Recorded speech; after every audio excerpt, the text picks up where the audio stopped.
Ezekiel chapter 8. In the 6th year, on the 5th day of the 6th month, I was sitting in my house, and the elders of Judah were sitting before me. And there the hand of the Lord God fell upon me. Then I looked and saw a figure like that of a man. From his waist down his appearance was like fire, and from his waist up he was as bright as the gleam of amber. He stretched out what looked like a hand and took me by the hair of my head.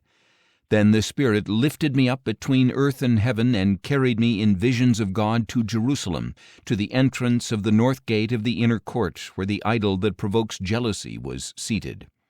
And there I saw the glory of the God of Israel, like the vision I had seen in the plain. "Son of man," he said to me, "now lift up your eyes to the north."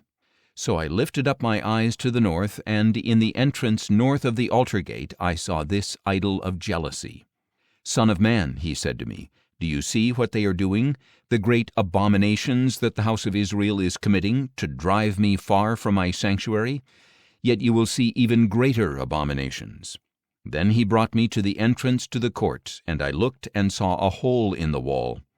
"Son of man," he told me, "dig through the wall." So I dug through the wall and discovered a doorway. Then he said to me, "Go in and see the wicked abominations they are committing here."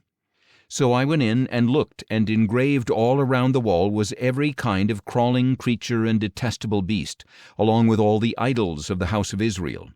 Before them stood 70 elders of the house of Israel, with Jaazaniah son of Shaphan standing among them. Each had a censer in his hand, and a fragrant cloud of incense was rising. "Son of man," he said to me, "do you see what the elders of the house of Israel are doing in the darkness, each at the shrine of his own idol? For they are saying, 'The Lord does not see us, the Lord has forsaken the land.'" Again he told me, "You will see them committing even greater abominations." Then he brought me to the entrance of the north gate of the house of the Lord, and I saw women sitting there weeping for Tammuz. "Son of man," he said to me, "do you see this? Yet you will see even greater abominations than these."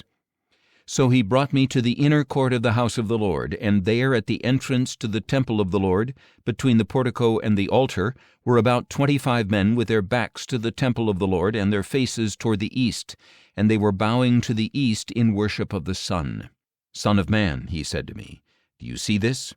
Is it not enough for the house of Judah to commit the abominations they are practicing here, that they must also fill the land with violence and continually provoke me to anger?